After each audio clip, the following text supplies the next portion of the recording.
Buhi, mapaminawan matag adlong Domingo, gikan alas 2 hangtod alas 3 sa hapon. Dinhi lamang sa Mount Apo Radio 106.1 ug malantawan sa NCTVN Cable Channel 5 ug 6 ingon man sa atong Facebook page. Kapasayloan ug kaayuhan. Kauban si Pastor Noel Guzman ug Pastor Felipe Portolazo. Kapasayloan ug kaayuhan. Anan ko dili.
Unsa man ang ibalos ko sa Dios sa mga kaayuhan nga naangkon ko. Mga kapatid, sa namang oras tayo magsama-sama dito pa rin sa ating radio ministry, ang Kapasayloan o kaayuhan. Dito pa rin sa Mount Apo Radio, sa Ronda FM Teleradio, 106.1 MHz sa inyong piitan.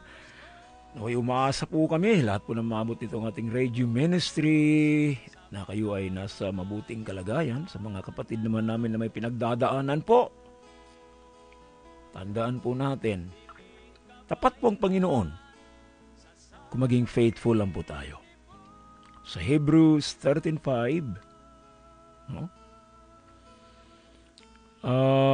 Huwag tayong magdepende sa love of money. Maging makontento tayo sa kung ano tayo. Kasi hindi tayo iiwanan ni tatalikdan ng Panginoon. Hebrews 13:5. At ang kahalagahan po ng ating templo ng banal na Espiritu, ang ating pong katawan, ang ating kalusugan, huwag po nating kakaligtaan, ito'y pangalagaan, huwag po nating aabusuhin. Unknowingly, ito po'y laging naaabuso. Kulang po ng pahinga Kulang ng tubig.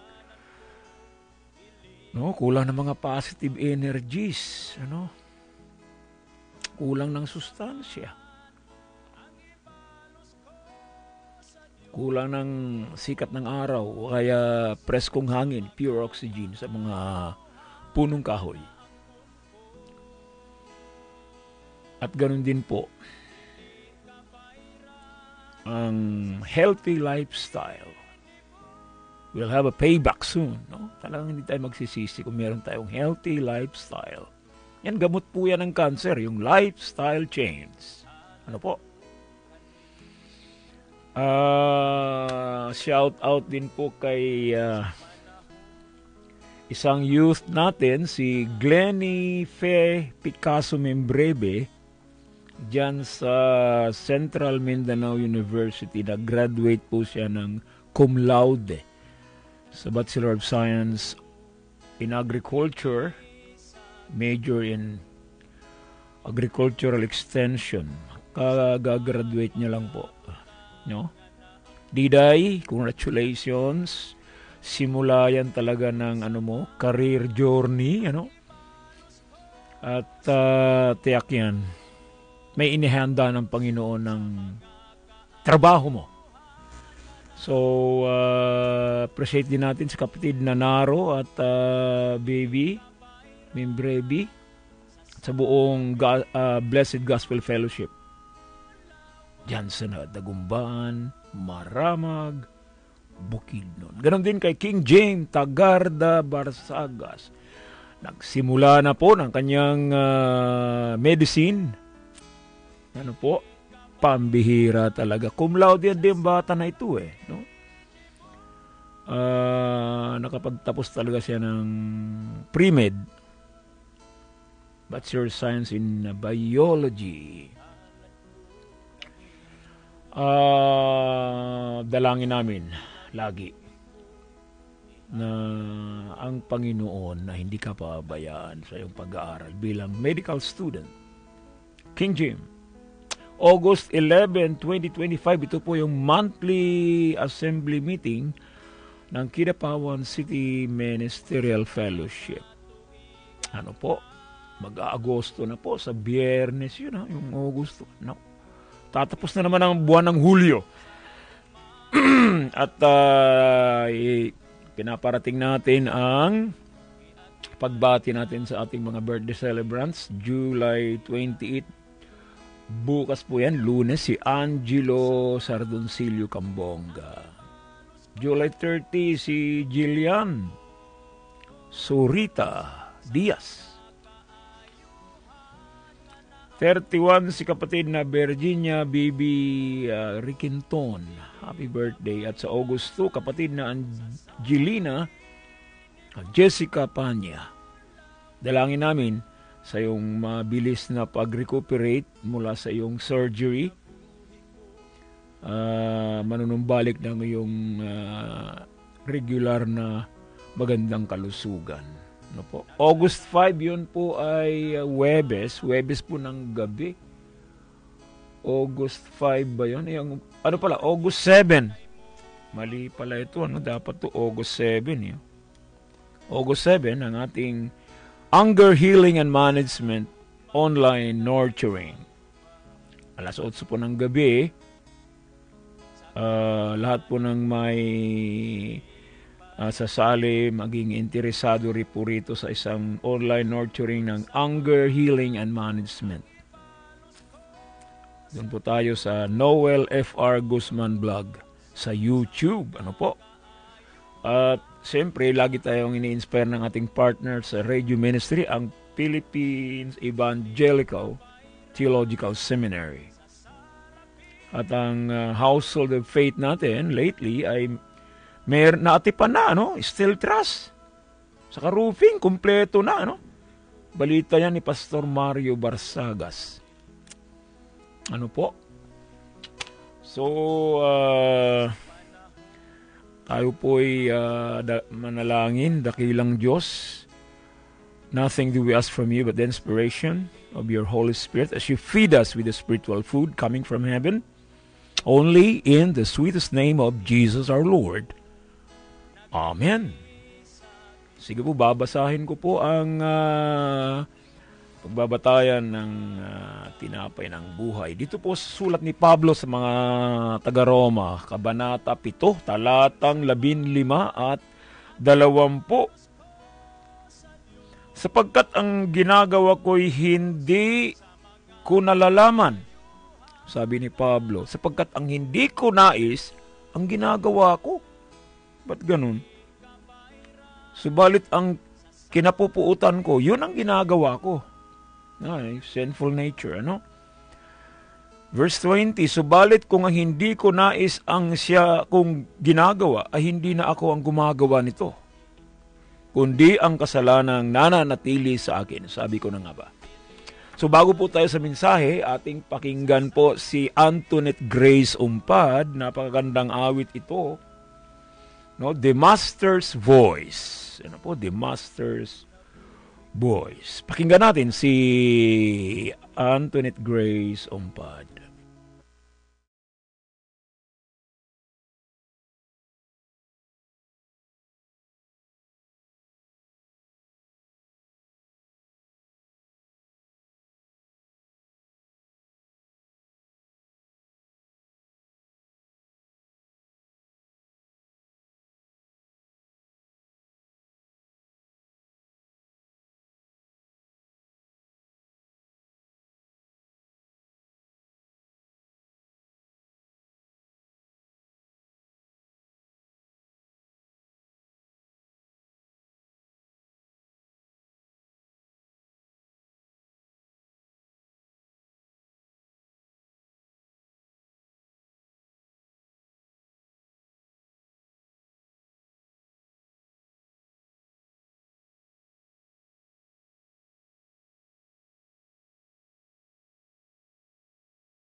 saman ang iba.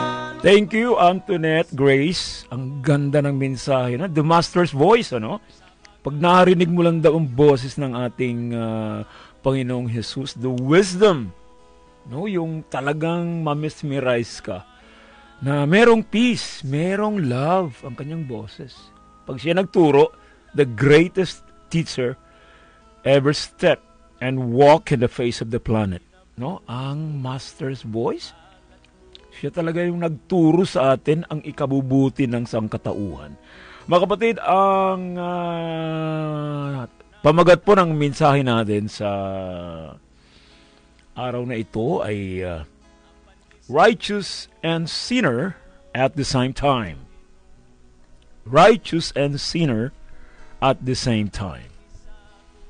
Pwede ba yon? Matuwid at saka makasalanan na sabay?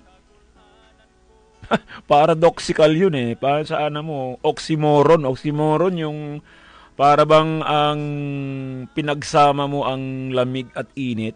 Halimbawa, cold fire. Meron bang cold fire? Ganun. So, oxymoron siya, parang they cannot really join together. No? Pero konteksto po ito, mga kapatid. Righteous and sinner at the same time.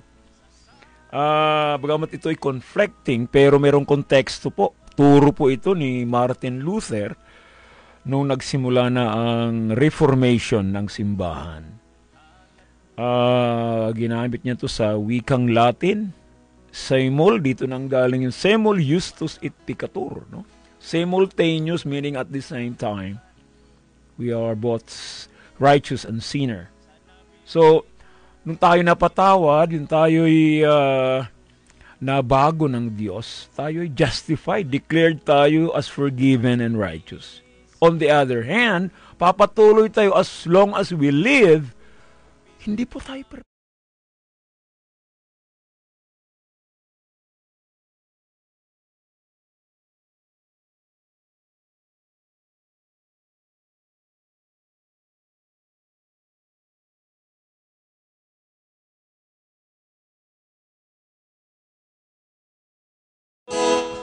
Di po ba?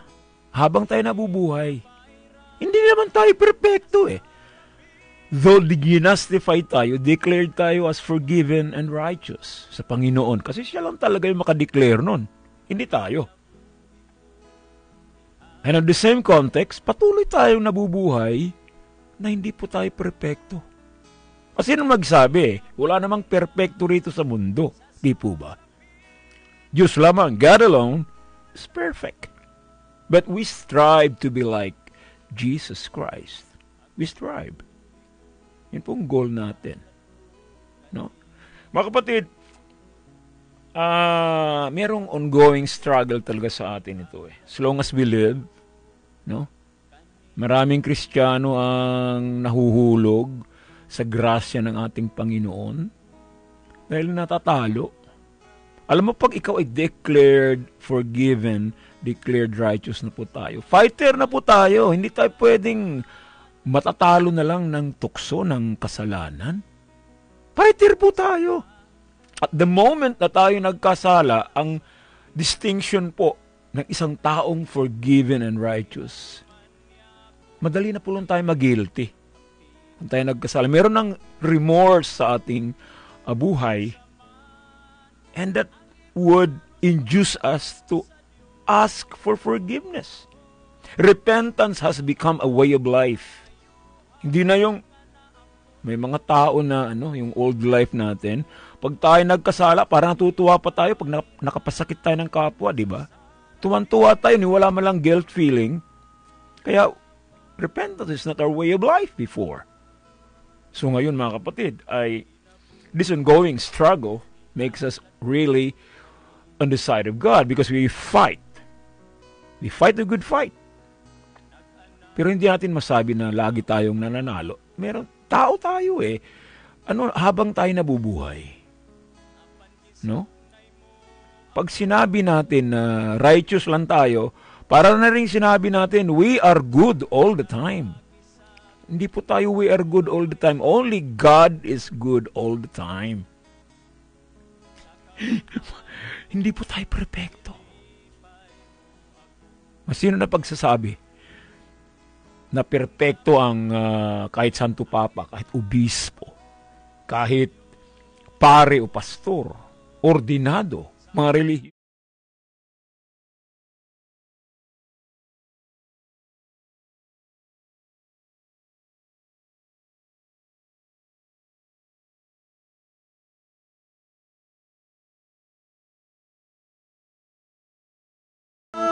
So ganun po, when we commit sin while we being declared forgiven and righteous, madali po tayong mag-remorse. Noon wala yan eh. Hindi tayo nagigilty kapag tayo nagkasala. Natutuwa pa nga tayo dahil lalo pag nakaganti tayo sa ating kapwa na nagkasala sa atin, tuwan-tuwa pa tayo noon eh. Pero ngayon, no, it's no more. We usually felt guilty when we sin. There's a remorse. We regret it. Ganun yun, mga kapatid. Ibang-iba na tayo ngayon. So, repentance has become a way of life. Sino magsasabi na hindi na ko na kailangan ng repentance dahil matuwid na ako? Hindi. That's absolutely wrong. Masabihin mo, hindi mo na kailangan ng repentance dahil aktibo ka na sa simbahan, dahil nagpastor ka na, dahil naging obispo ka pa, district superintendent. Hindi mo na kailangan magsisi. No? Dahil ba mataas ang posisyon mo na religious leader? Wala po yan sa turo ng ating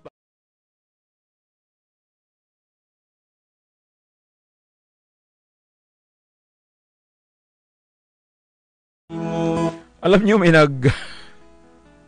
merong isang laiko ng simbahan, yung yung meron siyang critic sa pastor, yung meron siyang correction sa ginawa niya. Kasi yung pastor, hindi naman yan santo eh. O kaya pari eh. Kapareho din natin yan ng makasalanan. Alam niyo sabi niya, no? You have no right to criticize the anointed one. Wala kang karapatan, no? Kalabanin ang anointed one. Alam mo, sagot ng laiko, pastor, sabi niya, ang anointed one lang ang Diyos. No? Para bang sinabi mo, you cannot go against a reverend. Kapatid, ang reverend, karapat dapat lang yung itawag sa Diyos. Wala tayong takos. No? We don't deserve it. Kahit sabihin mo, ordinado ka, reverend, wala po yan sa turo ni Kristo. Ang turo ni Kristo, huwag kang patawag na mabuti. No? Nasa yan eh. Nasa banal na kasulatan, ang reverend o holy ay para sa Diyos lang. Sa Salmo. Mga kapatid, no, this is a sense of humility. No? Na pag anointed ka na ba, hindi ka na pala pwedeng i-criticize. Ano ba? Tao ka eh. Kahit nakasuot ka ba ng sutana o kaya clerical collar, clear shirt, ano? Hindi na ba pwedeng mag-criticize o mag-correct sa'yo? Tapos sabihin mo, hilas na po ito eh. Ingnon mo, di ka pwede nga mo go against sa anointed one. Diyos lamang, mga kapatid. Dapat ang natin na tinitingal ang anointed one o kaya reverend, no? O kaya holy. So, God alone is good. Nasa Marcos 10:18. Huwag mo ako tawagin na mabuti, sabi ni Kristo sa isang nagtanong kung paano niya mamanahin ang buhay na walang hanggan. Sabi niya, mabuting guro, huwag mo akong tawaging mabuti. Isa lamang ang mabuti, ang Diyos lamang. Ayun! Ano man ang binitawang salita ng ating Panginoong Hesus sa isang turo na ating susundin. Nagpakatao siya Naging greatest teacher natin. Hanggang ngayon ay sulat yung mga turo niya. Ba't natin hindi susundin? No? The master's voice deserve to be followed. No? To be applied. To be lived out. especially Christ's followers. So, yung master's voice pag nagturo noon si Kristo, ano yan? Yung nakikinig, maging humble yan. Parang natutunaw yung kanilang pride, natutunaw yung kanilang arrogance eh. Ganun yun. Ngayon, mababasa mo na lang yung maturo niya. Pero yun, yung master's voice noon, na mostly sa turo niya ay sa Galilea. Ganun, ang mga testimonya ng mga tao. Yung kanilang arrogance, yung kanilang pride ay natutunaw. He humbles the pride, the arrogant. So, isipin natin, we are not good all the time. Only God is good all the time. Yun ang karapat-dapat na iawit natin o sabihin natin sa ating worship. No? May masusubukan. Halimbawa, may mayroong appreciate sa'yo. Halimbawa, nagturo ka ng mga salita ng Diyos o kaya ikaw ay nag-preach. Nag-proclaim ka ng salita ng Diyos. Tapos mayroong nagsabi, maayo kayo ka, kagaling mo talaga. Ang sagot ba natin ay, iba na yung nakapag-aral. Kasi may masteral ako, may doctoral pa ako eh. No? Iba na. O kaya, nag-research ako, kaya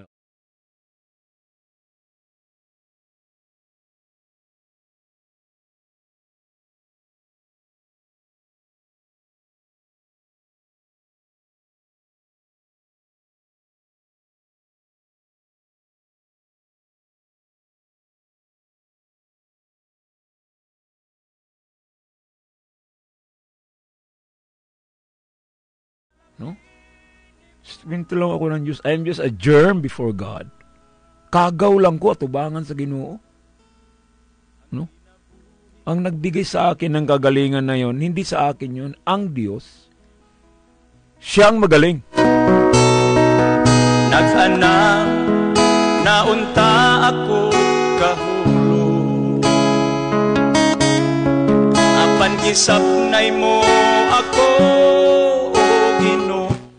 Samuel Justus et Picatur. We are righteous and sinner at the same time. Alam niyo yung na yan? Talagang i-claim natin na kahit napatawad na tayo, naging declared righteous tayo ng Panginoon, we are still sinners before God. Ang value niyan, mga kapatid, ay maturuan tayong gawing repentance becomes a way of life. Humility. Alam niyo, sino pa yung tunay na mabait? Sino pa yung talagang, nararapat talaga na tawaging good? Siya pang magsabi, wag mo akong tawaging good.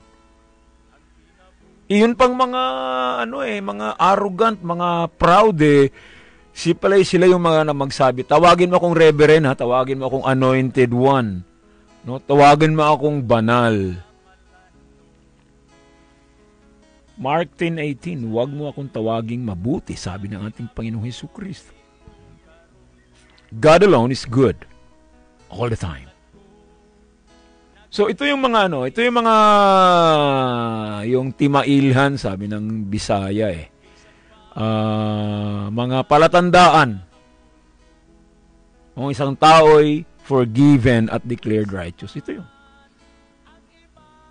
Bago na ang buhay niya.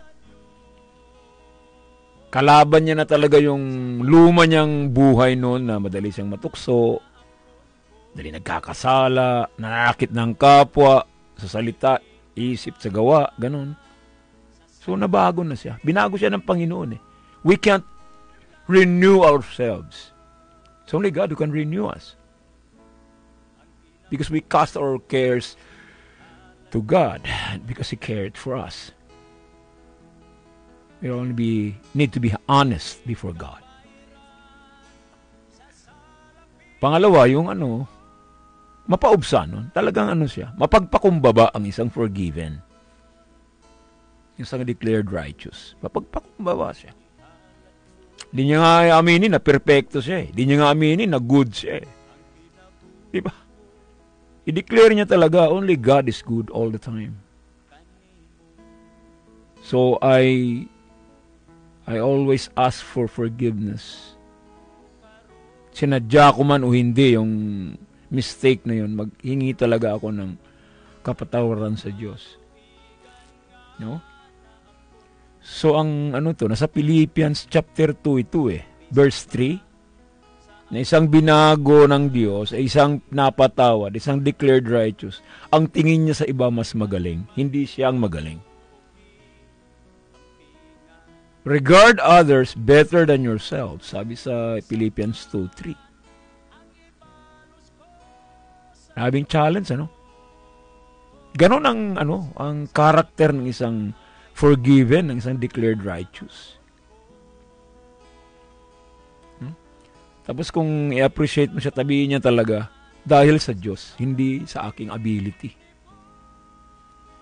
I-claim niya talaga ang power ni Lord na ginamit lang siya ng Panginoon bilang instrumento. Hindi yung ability niya, ipinagyayabang niya, hindi. No? Dili tungod na ako, tungod na sa Diyos.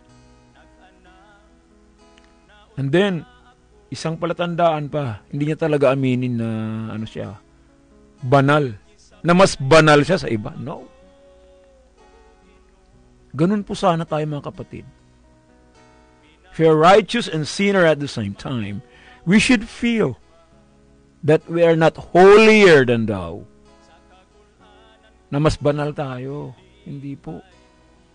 Halata talaga hindi ka na forgive ng Panginoon. Hindi ka talaga na declare righteous katulad ng isang pariseo na umakyat sa templo na iba yung dalangin niya.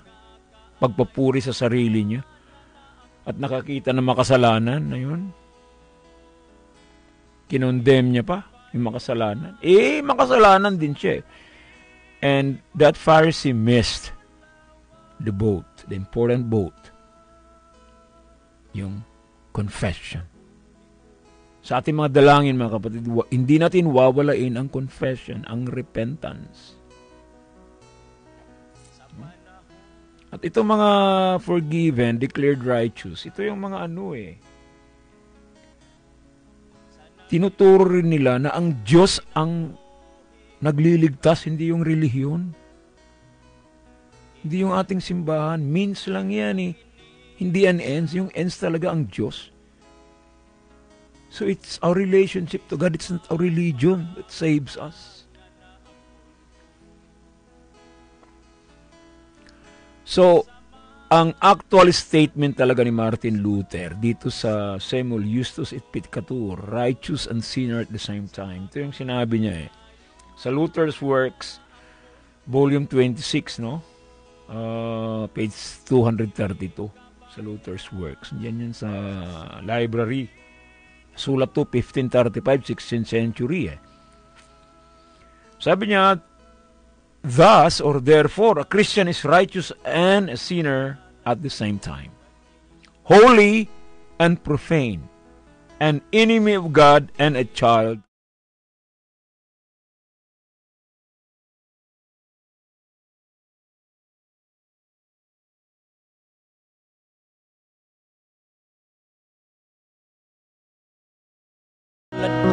Diba minsan nagiging enemy tayo ni Lord?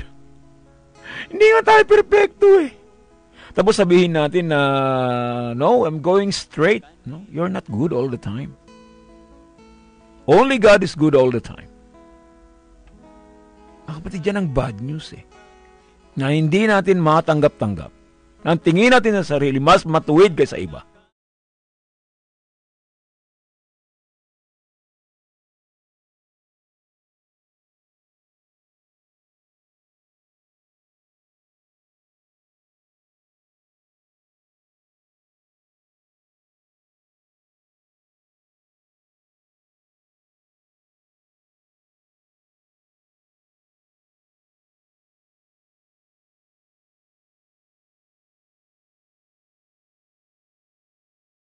No? Hindi yan nagja-judge, yung bang nagtuturo ng sinasabi niya.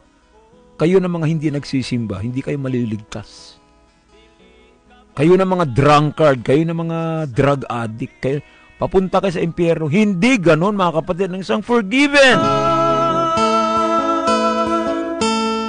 Ang kinabuhi ko, ihalat ko kanina.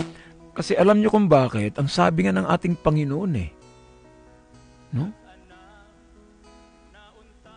Yung sa Matthew 16:30, may mauuna na mahuhuli at mahuhuli na mauuna. Mangyayari yan Mangyayari yan. Because of our imperfection. Kala mo, lagi going straight. Dalangin natin, going straight tayo sa Panginoon. Pero hindi po pwedeng hindi ka talaga makakommit ng mistake. We are stepping on the surface of the earth. It's so imperfect. Kung isipin po natin na hindi tayo matuwid, our character will change. We'll make repentance as our way of life. A contrite heart before the Lord. Kasi kung contrite ang heart mo, laging nagnanais, humihingi ng paglilinis ng Diyos, the more na hindi talaga tayo magkakasala. Because we make repentance our way of life. Kaya yung mga nag-judgmental ay self-righteous. Sila na yung nagdi-declare sa kanilang sarili na righteous sila. Hindi po, ang Diyos lamang po ang maaring mag-declare na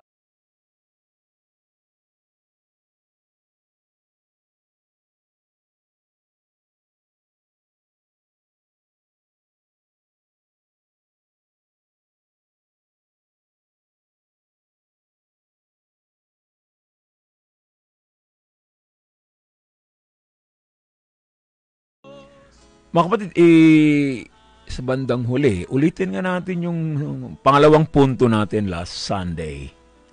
Isang mensahe natin last Sunday. Yung isang talinghaga. The workers in the vineyard. Ulitin natin yun. Alam niyo, yung talinghaga, parable, is a story. Huwag nating isipin na tunay na nangyari. Ang isipin natin, what Christ is driving. Christ is driving a point. No? So, ma-analyze natin yung story na sinabi niya na hindi naman totoong nangyari yon. No? But it is found in the ordinary life of our people. Of our ordinary life. Yan ang parable, talinghaga, kasi kino-compare niya yan sa mga nangyayari sa buhay natin araw-araw. Kaya nakaka-relate tayo sa talinghaga sa parable. No? Pero isipin natin po, fictional story ito, hindi totoong nangyari. Kalain mo ba, ang Matthew 20, verses 1 to 16, ay isang talinghaga ng mayroong owner ng vineyard na nag-scout ng mga workers niya na magtrabaho sa kanyang ubasan. Alright? Meron siya na-recruit, alas 6 pa lang ng umaga. Pwede kayo magtrabaho sa aking ubasan hanggang alas 6 din ng hapon. 6 to 6, 12 hours yon. Nung pumasok yung mga workers na yon, lumabas pa siya ulit at nakahanap alas 9 na yun So meron pang naiwan na 9 hours to work hanggang 6. At the same time, lumabas din siya in the same manner ng alas 12. So 6 na oras na ng trabaho yung mga sumunod. Meron pa siya nakita, nagtrabaho ng 1 hour na lang, 5 to 6 p.m. No? Alam nyo, ang nangyari, nung 6 o'clock na, bigayan na ng sweldo, pare-pareho lahat ng sweldo. Ang mga workers in the vineyard, yung nagtrabaho ng 12 oras, 500. No, sabihin na natin, 500 pesos. Isang buong araw. Yung nagtrabaho ng 9 na oras, 500 din. Yung 6 na oras, 500. Yung 1 oras lang nagtrabaho, 500 din. Alam mo, yung mga nagreklamo siyempre, yung mga nagtrabaho ng 12 oras. 9 na oras. Bakit pare-pareho kami? Yun naman ang nagawang kasunduan eh. Di naman sinabi ng may-ari ng na mas mataas kayo dahil magtrabaho kayo ng 12 hours. No. That's not our contract. Basta you work. Bayaran ko kayo ng 500. No? Yung mga nagreklamador, yun talagang nasa mataas na nagtrabaho na oras. No? Pare-pareho po tayo ng sweldo.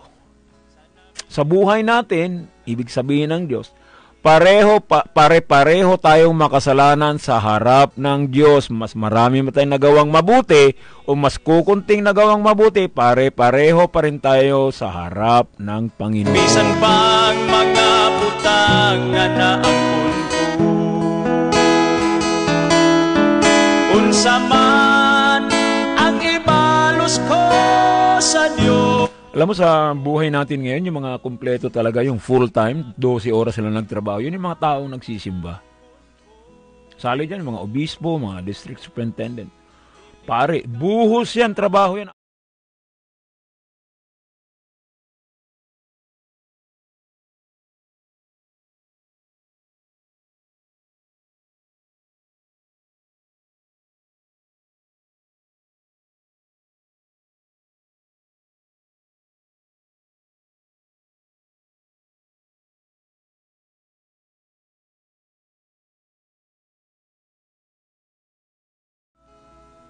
Huwag tayong manlamang. Huwag tayong sabihin, mas banal ako sa kanya. Mas mataas dapat ang credit ko. Sino bang tagabigay ng credit? Sinong tagabigay ng grace, ng awa? Diyos lamang, mga kapatid. Tayo ang gawa. Di po ba? Yung mga grumbler, yung mga laging nagre-reklamo, no? Yung mga nasa simbahan, yung meron ngang wala talagang trabaho, walang good works, wala talagang natrabaho, walang oras na tiranabaho. Yung kriminal na napako sa krus, sinabihan, today you will be with me in paradise. Hindi nga nagsimba yun eh. Wala talagang good works. Zero. Ganon din, mga kapatid, ang sweldo. Pare-pareho tayo lahat sa harap ng Panginoon na makasalanan, pero kung tayo napatawad, pare-pareho pa rin tayo basta tayo ay nag-ask ng forgiveness sa Panginoon.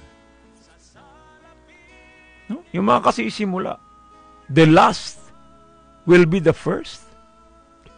Tapos yung mga first ngayon, naging last. Sila yung nagre-reklamo, nag-judge, ganun. Sila lang natuloy yung hindi na justified as forgiven as righteous.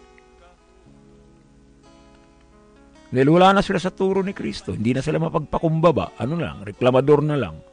Nakala mo sila yung tama. Meron naman tagapagbigay ng grasya, ng credit, ng merit. Diyos lamang yun. Hindi tayo. Wala tayong karapatang mag-judge. Dahil darating ang panahon, mahuhuli din tayo. Merong mauuna na mahuhuli. Ayun mensahe nun. Why is it that we should regard ourselves as sinners as well?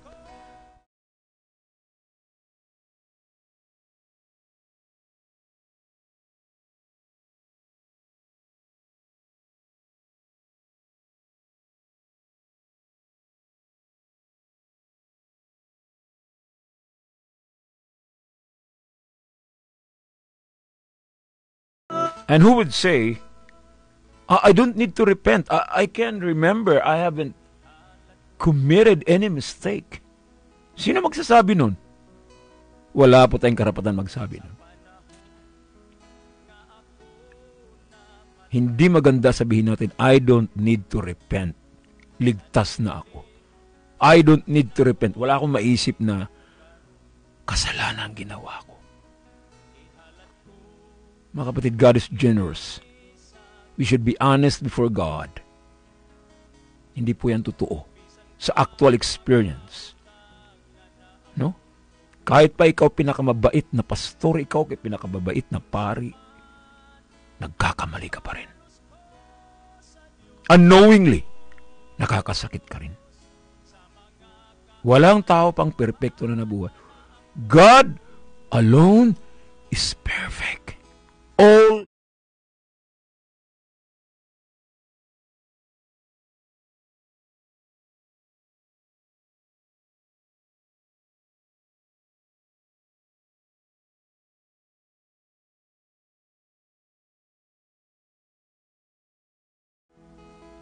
we are forgiven. We are declared righteous by God. So, binago na tayo. Tama na yun. Hindi na tayo...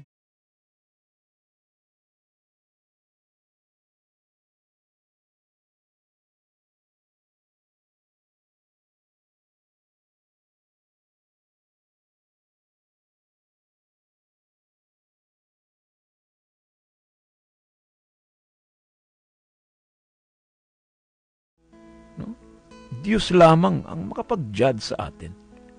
Wala tayong karapatan. Ngayon, akala mo, napaka-active mo na ngayon. Akala mo, nasa cloud 9 ka, nasa pananampalataya. Mauuna sa iyo yung kriminal, mauuna sa yung super makasalanan na tao. Kasi in the course of time, may babaguhin ng Diyos na hindi natin nakalain. Yung ang Good Samaritan, kalaban ng Hudyo eh. Siya pang tumulong sa Hudyo, yung half-dead na eh. Na iniwan na talaga gikulatag maayo hanggang malapit na mamatay. Dumaan ang pare, dumaan ang Levita, mga relihiyoso yun eh. Hindi naman sila gumawa ng kabutihan. Sabihin mo ngayon, sila ang mas banal? Yung hindi nagsisimba pang tumulong. Do not judge. Or you may be judged yourself. Bakit kaya feeling natin righteous? Tayo pa yung mapanghusga. No? We all need to repent all the time. Kailangan natin yan ng kapatid. Mensahe ng Diyos, tinapay ng buhay. Ngayong July 27, 2025. Sa pangalan ng Ama, ng Anak at ng Banal na Espiritu. Amen. Mga kapatid, pakinggan natin ang panguling mensahe sa awit.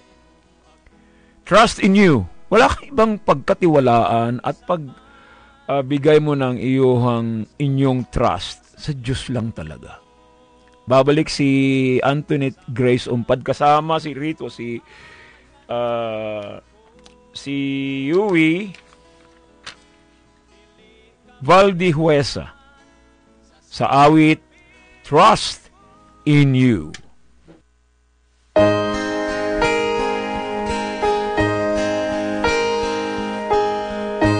Letting go of every single dream, I lay each one down at your feet. Every moment of my wandering never changes what you see. I've tried to win this war, I confess. My hands are weary, I need your rest. Mighty warrior, king of the fight. No matter what I face, you're by my side. When you don't move the mountains, I'm needing you to move. When you don't part the waters, I wish I could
Glory to God. Antoinette Grace at Suya Yui, hopefully one day mag-meet tayo. Kayo talaga nagbibigay ng kulay sa ating radio ministry. Sa inyong mga gandang awit, mensahe ng awit, no?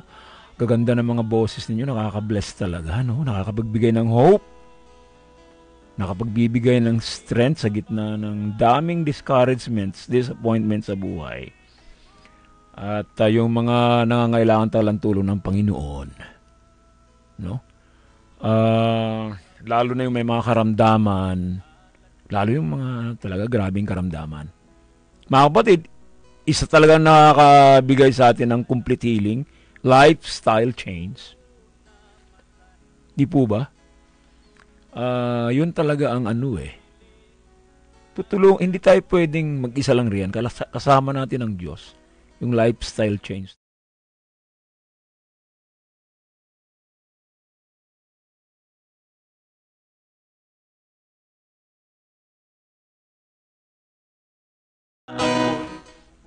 Ano po tayo, yung sa ating dalangin, we always have to ask for forgiveness para yung ating mga karamdaman, mga kapatid, na ay kaayuhan. Yung minsan, pabalik-balik yung ating sakit. Walang pagbabago. Hingi tayo sa Diyos. Jehovah Rapha. God heals. Anytime. Merong isang taong nagrepent, nagbago, susunod yan, milagro sa kanyang buhay. Karamdaman, ano pang mga suliranin na grabe talaga. Sumanalangin.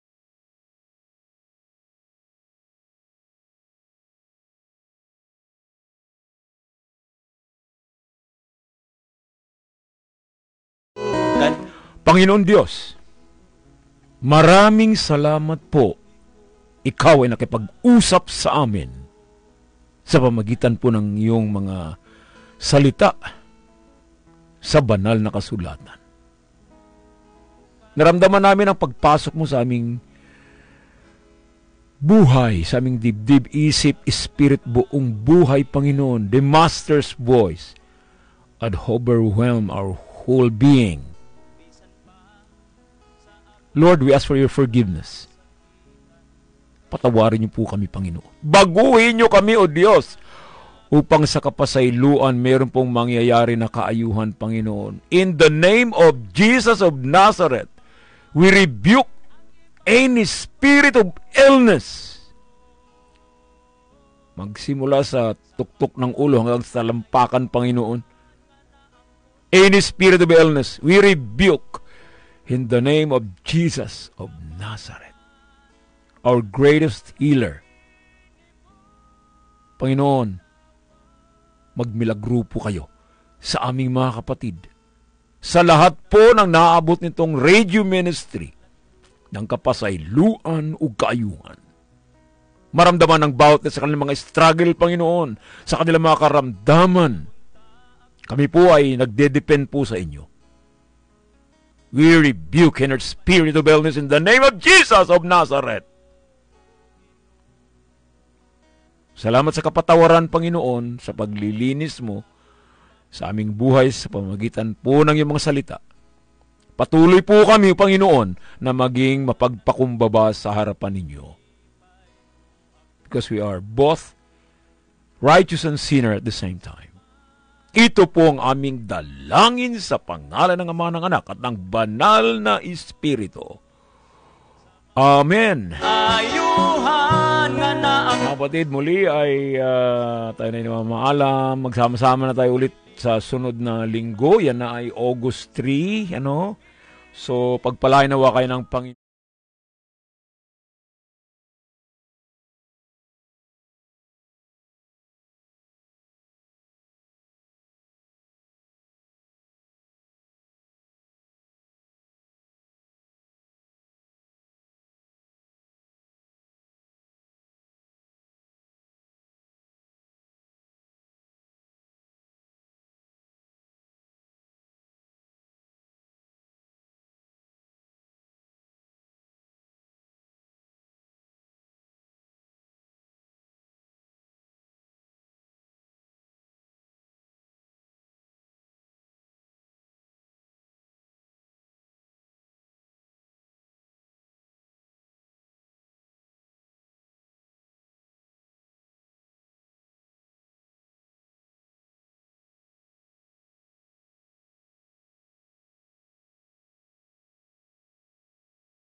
Ang inyong narinig ay isang bayad na programa. Anumang mga opinyon at kuro-kuro ng mga humahawak ng programa